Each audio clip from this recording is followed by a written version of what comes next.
Rubini.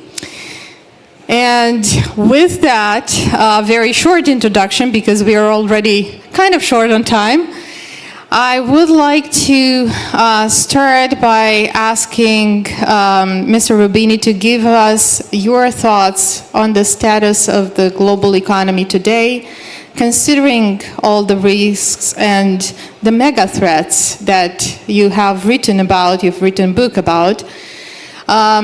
Just give us the contemporary, the current state of the world. Thank you. Yes, good afternoon, everyone.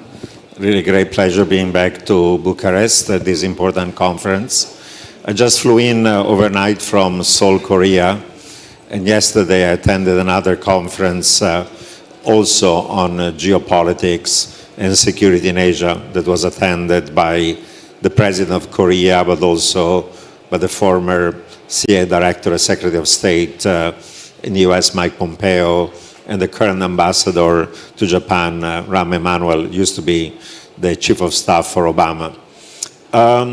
We live in a world that people refer to as an era of hyper uncertainty. That was the theme of the conference yesterday.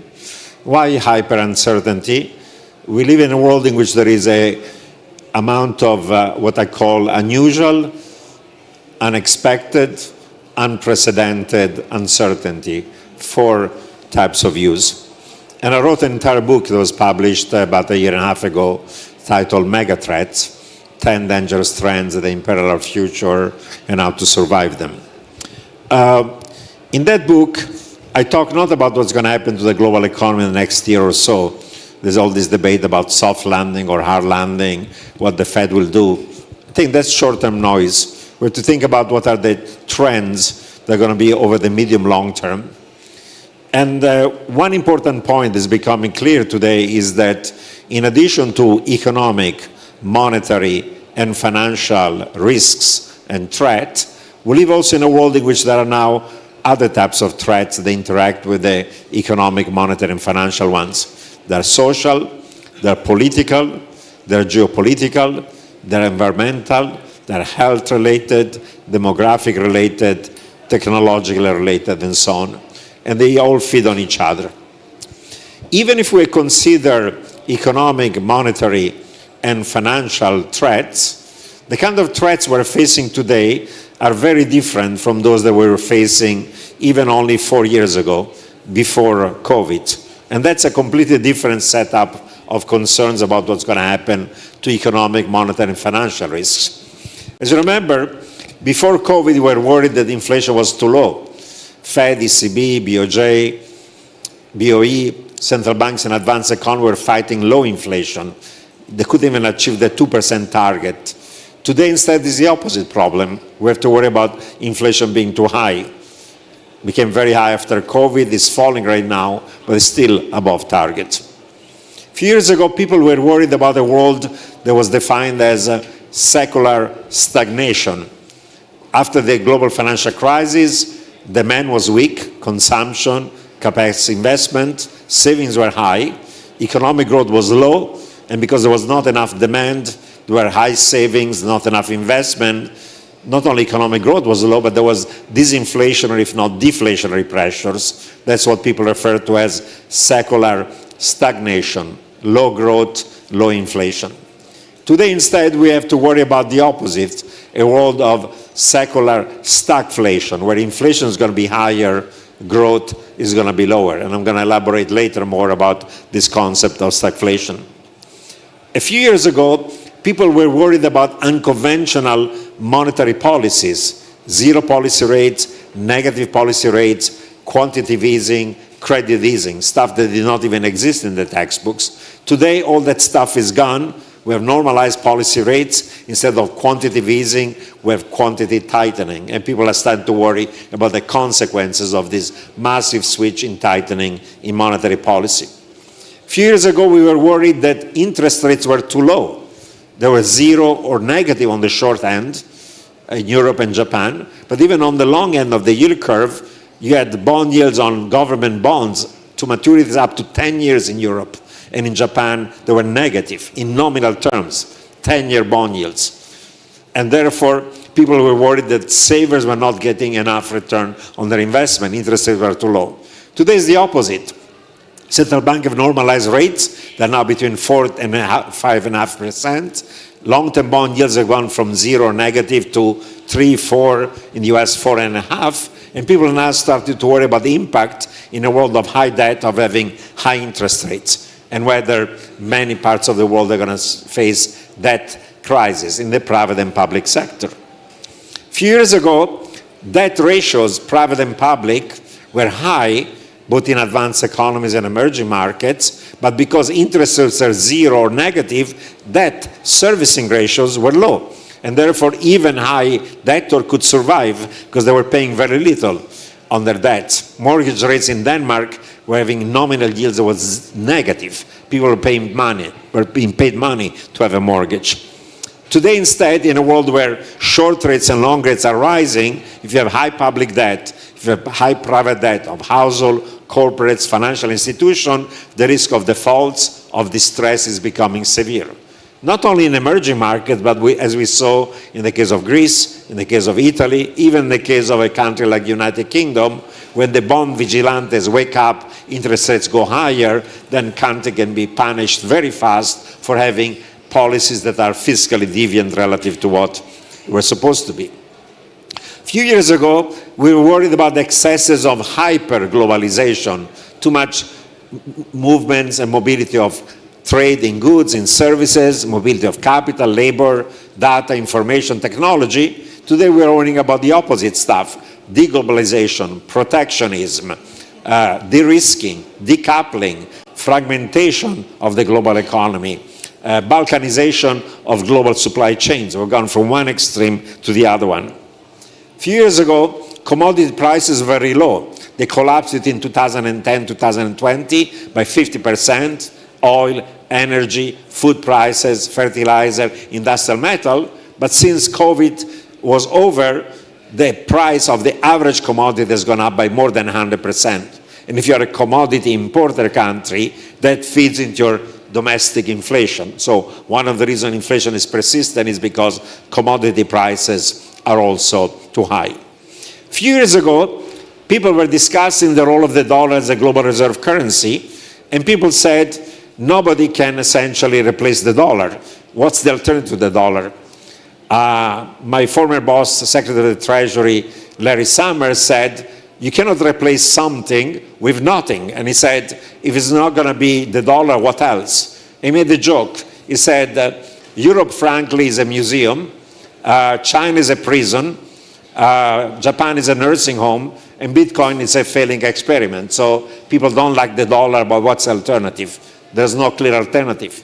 Today, instead, everybody's talking about de-dollarization, with the sanction we impose on Russia, seizing or freezing their assets. Now even China has to worry about eventually their assets being frozen, and China, the BRICS Plus and others are thinking about how you can bypass the dollar as a unit of account, as a means of payment, as a store of value. We're not yet there, but people are starting to talk about these kind of things. So even in this dimension of economic, monetary, and financial risk, the world today is completely different than it was a few years ago. And that's important specifically for Europe. The issue of inflation being now too high is a problem for Europe. The risk of stagflation, low growth and inflation is important for Europe. The issue is that now we have normalized monetary policy, interest rates are too high, and we're in a situation with high private and public debt, the risk of defaults in the public sector and the private sector is becoming a serious one. The risk that deglobalization is going to hurt an economy like Europe that is open so much trade with the rest of the world is a risk for Europe. And of course, the rise in commodity prices is a big risk to Europe. And of course, in the case of de-dollarization, it's not just the risk of de-dollarization, but also of de-eurization.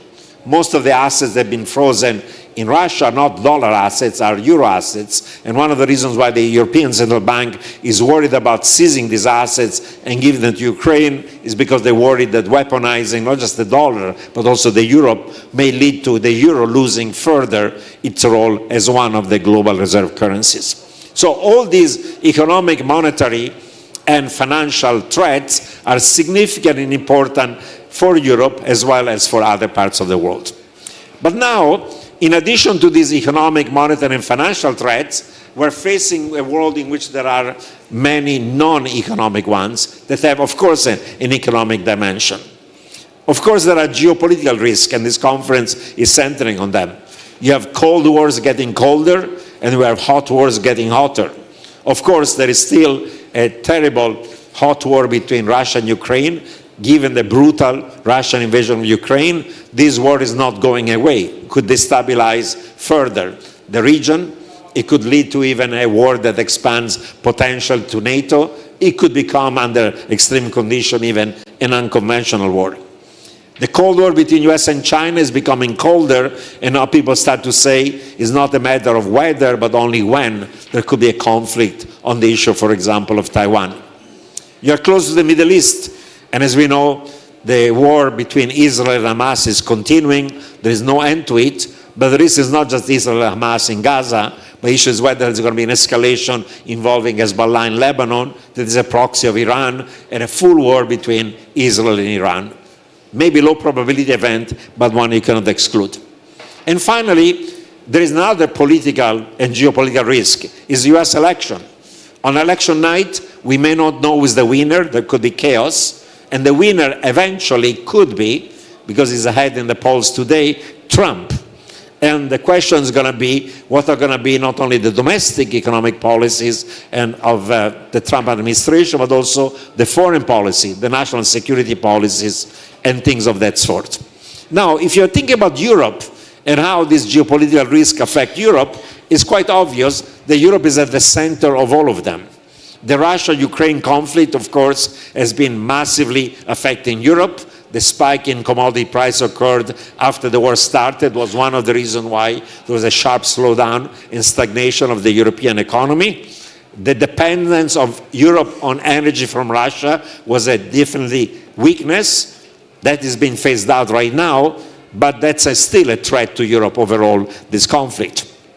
Of course, the Middle East is important for Europe in two dimensions. If there was a conflict that is involving Israel and Iran, you could have like in 1973 or 79 an oil shock that spikes oil prices, and the first essentially victim is going to be Europe, like it happened in the past. And secondly, instability in the Middle East leads to also massive migration. Think what happened in 2015 when the problems of Syria and Afghanistan led more than 1 million migrants coming to Europe, and many more could come. China is also an issue for Europe.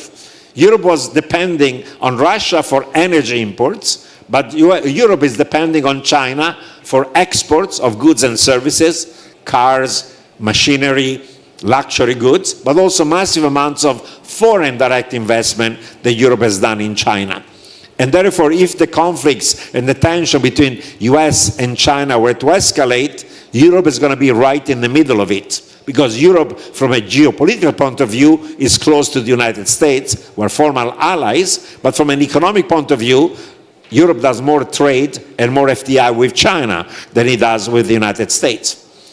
Europeans have also to worry about the Chinese. The excess overcapacity of China in electric vehicles, in batteries, in solar panels is going to become a huge problem, not just in the United States, but also in Europe.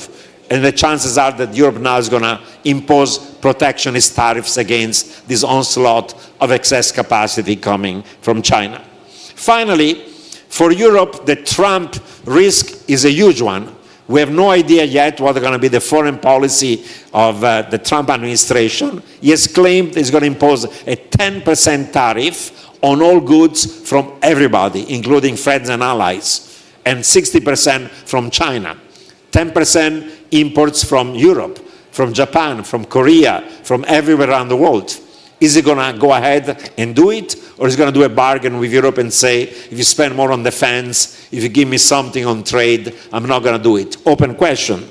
What will be the policy of Trump towards NATO and towards the European Union? In the past, he spoke in skeptical terms, isolationist terms. That's a huge risk for Europe.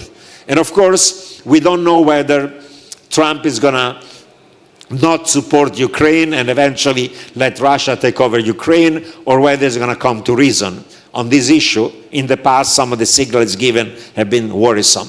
So all these geopolitical issues affect Europe directly in a first way. Second issue, non-economic one, there is right now, as we know, a major problem with global climate change. Global climate change, of course, is a severe problem, and unfortunately there is too much greenwashing and green-wishing when we talk about climate change.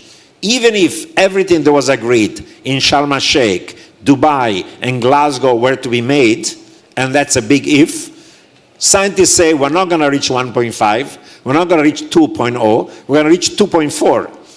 1.5 is terrible, we're already now there. 2.0 is going to be a disaster, and 2.4 will be like an apocalypse for the continent and for the global economy. So that's the risk that we're facing in climate change, and there is so much talk about doing it, but in fact, not as much is being done. How does global climate change affect Europe in the specific? First of all, the same type of greenwashing, green-wishing occurs all over Europe. Many of these corporations say they have net zero plans, but they're made by their PR department or communication, not by their scientists. Secondly, unfortunately, we're seeing right now a backlash against net zero, because that increases the cost, for example, of consumers. And there is now a revolt both among corporations and households against achieving net zero by 2050. Moreover, in a world in which we're bashing producers of fossil fuels and telling them, don't invest into new capacity, banks tell them so, shareholders, stakeholders, there is underinvestment into fossil fuel capacity, but the increase in the production of renewable doesn't compensate for that. And that implies there is a problem of supply. Remember, even before the brutal Russian invasion of Ukraine, Brent oil prices were already close to $100 per barrel because the supply was not keeping up with the increasing demand. And now the demand is going to be booming because of the data centers that are going to be created because of the uses of AI. Moreover, US, from an energy point of view, is a net producer and exporter. Europe is the net importer, and therefore is subject to any type of geopolitical risk coming from climate change. US has done the IRA that provides over $1 trillion of tax credits for those who invest into green, and the Europeans are now worried that those production of green is going to go away from Europe into the United States, and that's creating additional frictions. Moreover, global climate change leads to collapse of economies, failed states, and when that occurs, like in sub-Saharan Africa, you have mass migration.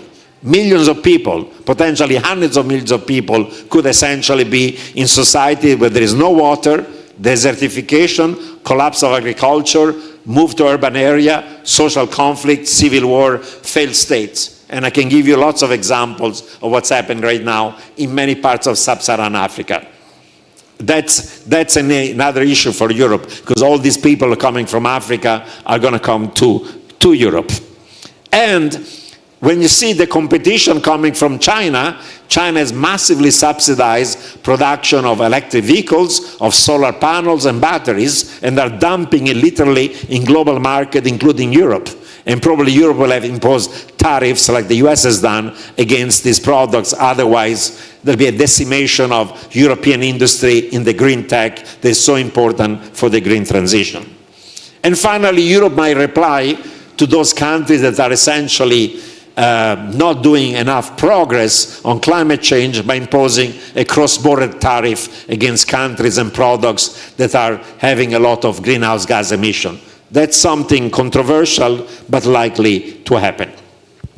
Third point about non-economic ones, pandemics.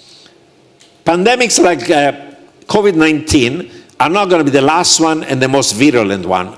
Since 1980, we have seen an explosion of global pandemics. HIV, SARS, MERS, swine flu, repeated cases of bird flu, Zika, Ebola, COVID-19. I don't have time to discuss the science of it, but there is an important correlation between global climate change, destroying the ecosystem of animals that carry these pathogens, and then getting closer to humans and animals and having zoonotic diseases. Unfortunately, COVID-19 is not going to be the last of these pandemics, it's not going to be the worst ones. The economic, social, health, human, fiscal cost of pandemic were huge. But look at the response even of Europe. Europe was supposed to be united and decide in a united way how to deal with pandemics, but like we had complete disunity at the global level, even within Europe, the responses of different countries were different. There was not a cohesion in the policy response, even within Europe, among other ones. Demographics. We have aging of populations in advanced economies with a booming population in emerging markets. The population of Africa is going to go from 1 billion to 2 billion in this century. While, of course, in Europe, US, Japan, and some emerging market, population is going to fall. If in Africa you'll have a bunch of failed states and you have 2 billion people, you'll have not 1 million people a year, 10, 20, 50 or more we might move north. And what is Europe doing right now? In these failed states, you're literally bribing Turkey, Libya, Egypt, Tunisia to say, keep those migrants there, don't send them to Europe. For how long that is possible and it's feasible. And paradoxically, in Europe, because of aging of population, you need more workers, also for dealing with unfunded liabilities coming from pension systems and from healthcare system. But now there is a political backlash against migration. Europeans need actually more people in Europe, but because of social, cultural, religious, prejudice, or even economic issues, like resources, like public services being drained by migrants, there is now a backlash against it. But as I said, mass migration driven either by climate change, by economic insecurity, by social, political, and civil country collapse is going to become a feature, it's going to make it much more challenging for Europe to address this problem than other parts of the world. Moreover, if we think about the technology of the future, all the talk, of course, right now is about AI, machine learning, robotic, automation. That can increase global productivity growth, increase potential growth, but we know there are side effects of these technologies. There'll be winners and losers across countries and within countries. This technology can be used for misinformation, disinformation, deep fakes, trying to manipulate election like will happen in the US this year. There could be mass, permanent technological unemployment, both blue-collar and white-collar jobs. There could be an increase in income and wealth inequality because these technologies are capital-intensive, skill-biased, and labor-saving. And by the way, traditionally, any technological innovation leads to building bigger weapons to fight bigger wars. It happened before World War I, before World War II, with the nuclear power, before nuclear power, with nuclear weapons, and now talk about semi-autonomous or fully autonomous weapon system, drones, robo-soldiers. Technology can actually be used for destructive factors rather than constructive factors. However, as I pointed out, there is a race on who's going to win the AI race. Is it going to be the US? Is it going to be China? Unfortunately, in Europe, there is a lot of basic research, but not much applied research. And in this race about the technology of the future, they're not just AI-based, but many other ones, Europe could be left behind. Sixth factor that is problematic from a social political point of view.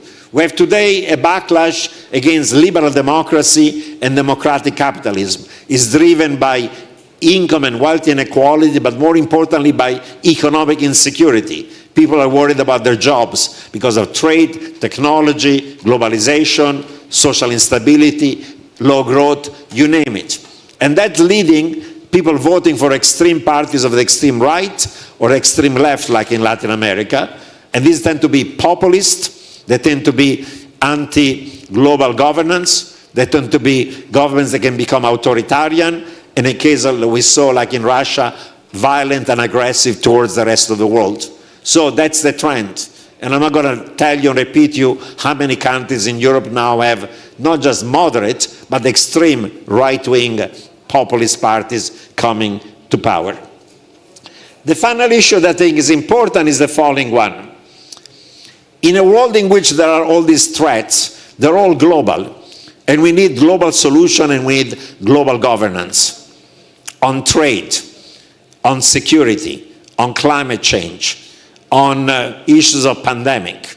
But on all these dimensions of global governance, there is a backlash globally, but there's also a backlash within Europe. All these sovereignist powers and regime coming to power say, I'm skeptical of Europe, I'm skeptical of the Eurozone, I'm skeptical of Brussels, and they want to have policies at the national level when we need more policies at the global level, certainly at the European level. And Europe, as a European Union, becomes still an incomplete union. There is not yet a full fiscal union, there is not yet a full banking union, there is not a capital market union, and there is not yet a political union. And the reforms that are needed to increase potential growth are occurring too slowly relative to what is necessary and desirable. Now, the good news about Europe might be that whenever there's a crisis, the push for integration and for reform is occurring. But usually it takes a crisis for Europeans to integrate more and doing the reform.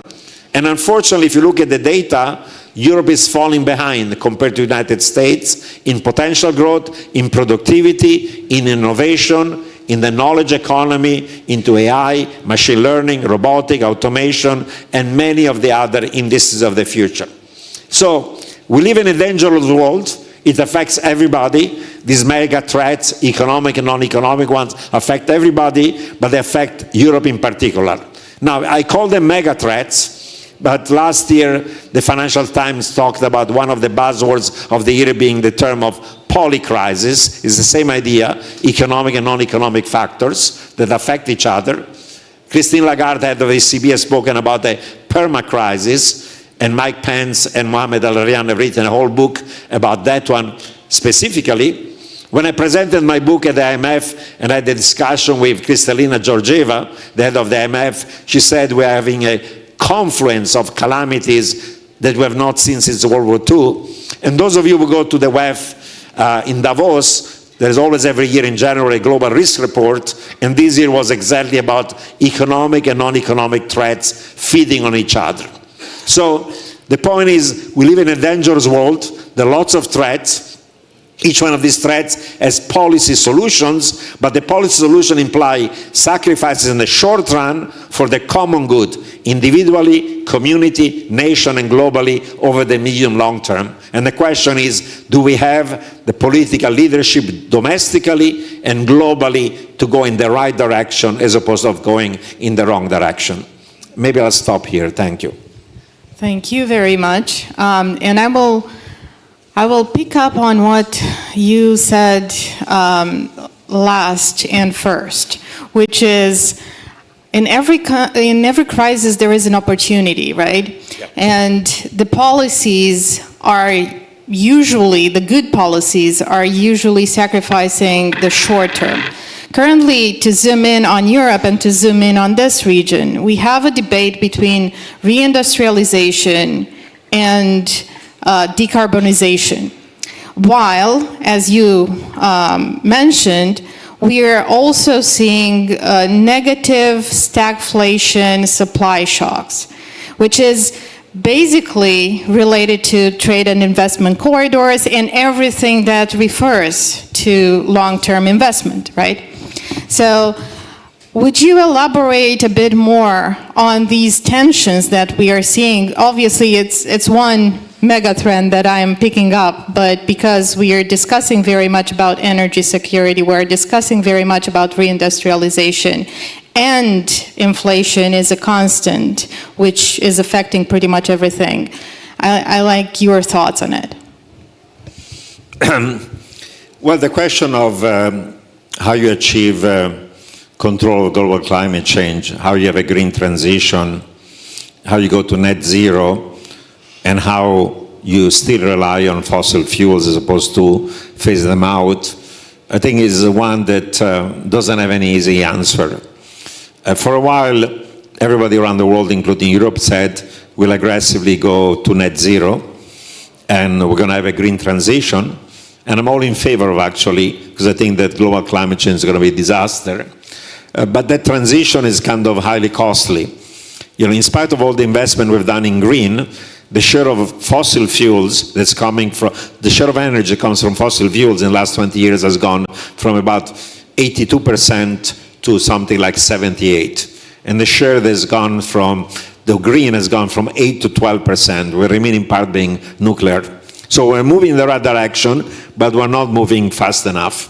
And as I pointed out, if we bash producers of fossil fuels and say underinvest, but there is not a ramp up of green production sufficiently, then we'll have a supply problem. You have energy prices spiking, and then you have a problem because people are going to revolt against it, and then you have to fiscalize those costs like it happened in 2021-22, and then you are subsidizing again consumption of fossil fuels and things of that sort. The other dilemma is the following one. With current technologies, achieving net zero implies negative economic growth. This is not acceptable to anybody, not only for poor countries, but also for European advanced economies. In 2020, there was the worst recession we had in 60 years because of COVID. Net emissions fell only by 9%, and since then have gone well above what they were before. So the dilemma is that net zero with current technologies cannot be consistent with positive economic growth. So some people say, let's forget about net zero and go towards adaptation. Accept that temperatures are going to be well above 2, and then try to limit the cost. But the cost of adaptation are trillions of dollars per year, and therefore adaptation is also not a solution. And then people say, well, if mitigation is impossible and adaptation is too costly, let's do geoengineering, the third solution. Let's throw dust in the atmosphere to reflect the sunlight and hoping that that deals with climate change. The science behind this is tricky. Some people call it freak science. We don't even know what's going to be the collateral damage for agriculture and other things of that one. So of the three solutions, mitigation, adaptation, and geoengineering, none of them works. Of course, we have to invest into number of the technologies of the future. Green is one of them.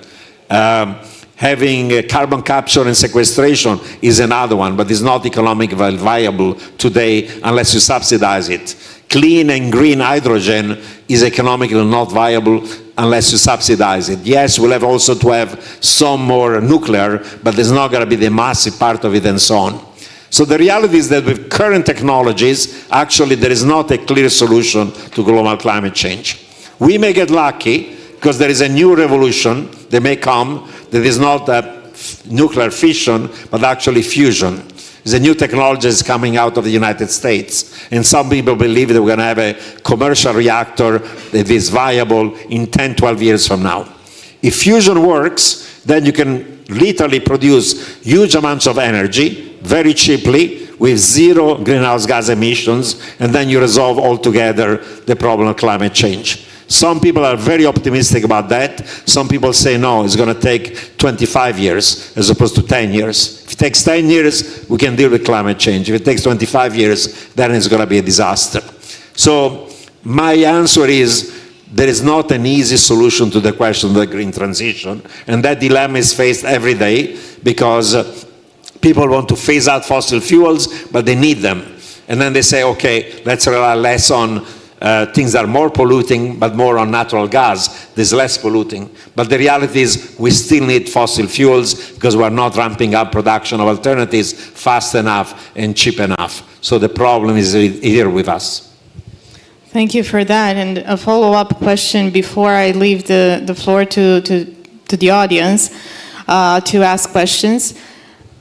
Russia, you have been around for the very first financial crisis of Russia after the fall of the USSR. And I know you kind of allude to that in your book.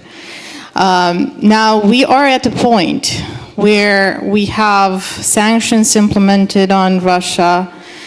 We are discussing in this region about the global economic war because obviously China is coming into play, and we had a conflict between the West, the US in particular, and China on the trade level before Russia launched war in Ukraine and invaded in 2014 and then 2022.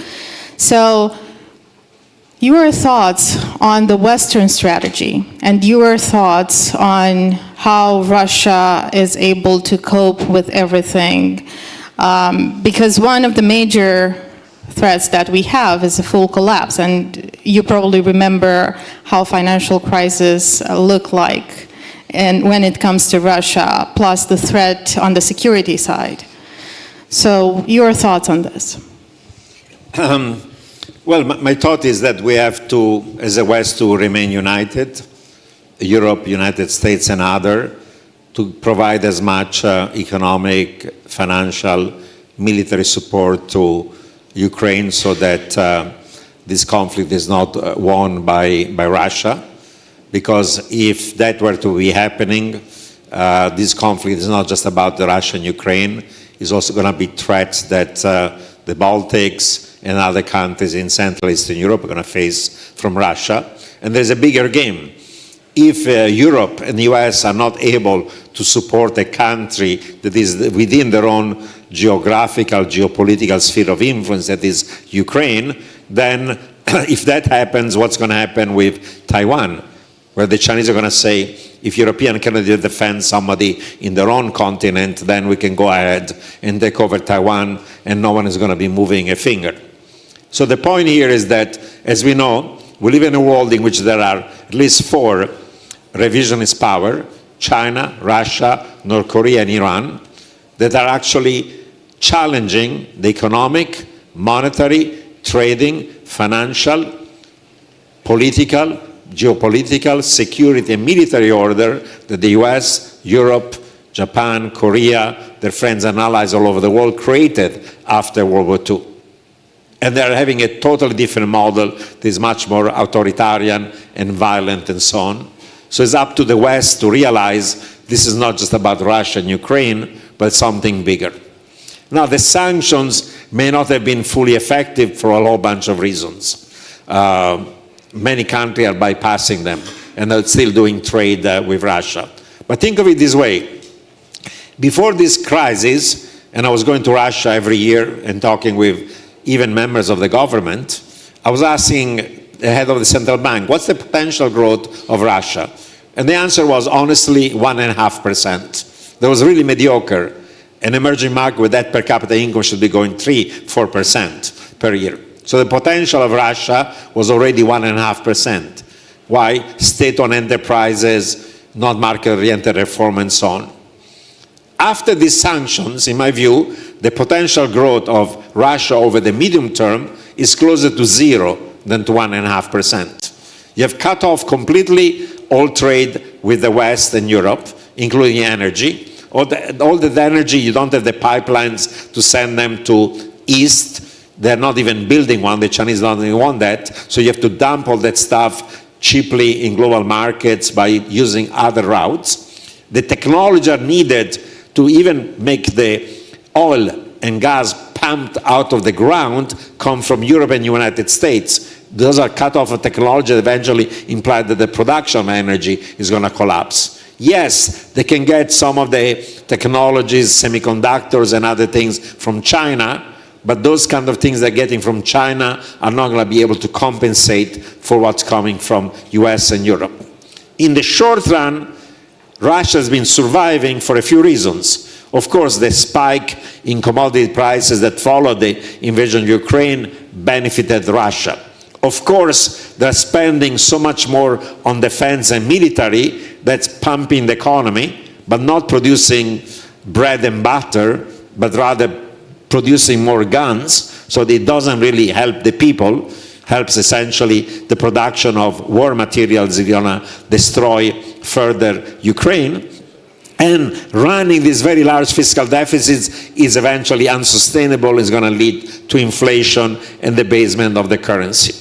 So in the short run, Russia looks okay because of temporary factors. But it's clear that even when this war is going to be over, and it's going to be unfortunately a frozen conflict, Russia is going to remain a pariah state unless they completely change regime, something very, very unlikely until Putin is gone. And even if Putin was gone, somebody more right-wing, more authoritarian could come to power.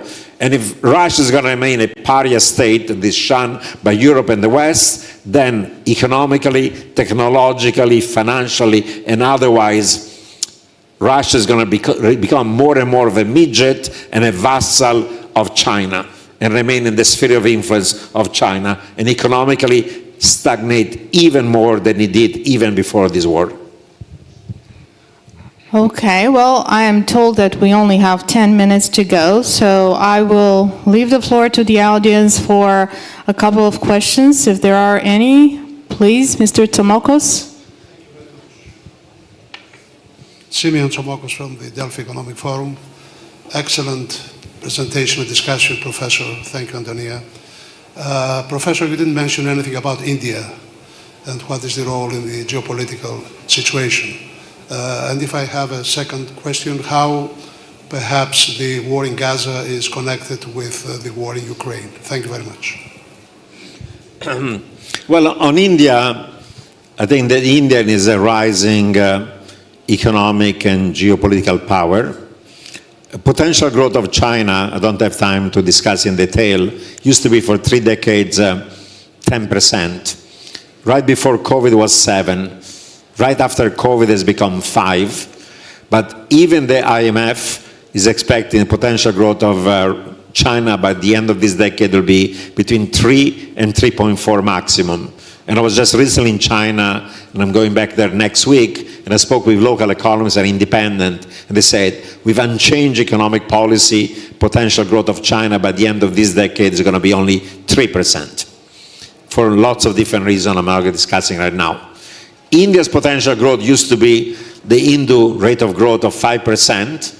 With the reforms of the last 20 years, even before Modi went to 6-7, Modi is going to win this election. Gradually, he's going to do additional reforms. And therefore, the potential growth of India, that is 7% today, may get to 8%. Now, of course, China was growing 10% for 3 decades, while India was growing 5%. Per capita income of China is already $10,000 per person. The one of India is only $2,500. But the rate of growth of India is going to be much faster. The one of China is going to decline. Now, the global impact, however, is not yet significant because China is so much more open to trade and investment than India is right now.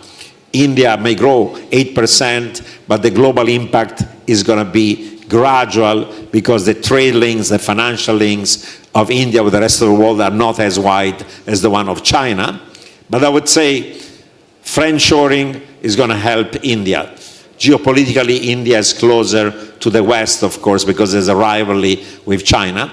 And therefore, I would say, is a sleeping giant is now waking up, and you have to understand both the economic power and also the geopolitical one. Now, the Indians don't want to say we're allied of the United States because they believe themselves are going to become a global superpower, and they may become a global superpower. But, of course, their interests are much closer to the United States than they are to China because they're rivals with China because they have actually 1,000 miles of disputed borders. And, of course, those are the 2 largest economies in Asia, and they're going to be geopolitical rivals that have been so much forever. So India is already becoming part of some of the security alliances of the West, like, for example, the Quad and so on. So I think that type of things is going to continue even more so. Your second question was... Well, you know, my view of it is that, as I pointed out, you have 4 revisionist powers that are challenging the West. One dimension of the challenge is the hot war between Russia and Ukraine. The second one is the Cold War between US and China.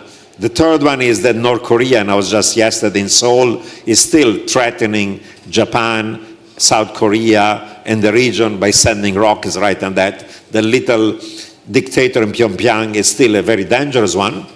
And the fourth one is that, forces like Iran that are de facto allied with China, Russia, and North Korea want to destabilize the Middle East. This is not just about Gaza. It's also the Shia and Sunni rivalry, and who's going to dominate the Middle East. Now, I'm all in favor, and I've been there for decades, in favor of a two-state solution. I think Israel should have its own state, the Palestinians should have their own one, and I'm still hopeful that once we eradicate Hamas, and once Netanyahu is going to be out of power by the end of this year, then there'll be a process that leads to normalization of a relation between Saudi and Israel in exchange for, in principle, of a two-state solution. That's going to lead to a multinational force led by Egyptians, Saudi, Emiratis, taking over the security of Gaza. A reformed PA can take over the civilian administration of Gaza, and we can go into a virtuous cycle rather than a vicious cycle. But let's not be deluding ourselves. Hamas, Hezbollah, Iran, their own proxies are destabilizing the Middle East. They are sources of chaos. That's why the Egyptians, the Emiratis, the Saudis are threatened by what is happening right now. So you don't have to agree with the specific policies of Israeli government today, but realize that there is a much bigger game where Russia, again, in the Middle East, is a destabilizing force as opposed to a stabilizing one. So we have to be united and constructed to resolve the problem of the Middle East in a way that doesn't give advantage to the Russias and Hezbollahs and Irans of the world. Thank you very much, especially for that. Unfortunately, I don't think we do have the time for another question, but I'm sure there will be another opportunity to have you in Bucharest at the forum. Thank you very much for your insightful speech and for your insightful answers to the questions, laying out why everything is connected in the world. And please join me with a round of applause to say again thank you to Mr. Ubi. Thanks.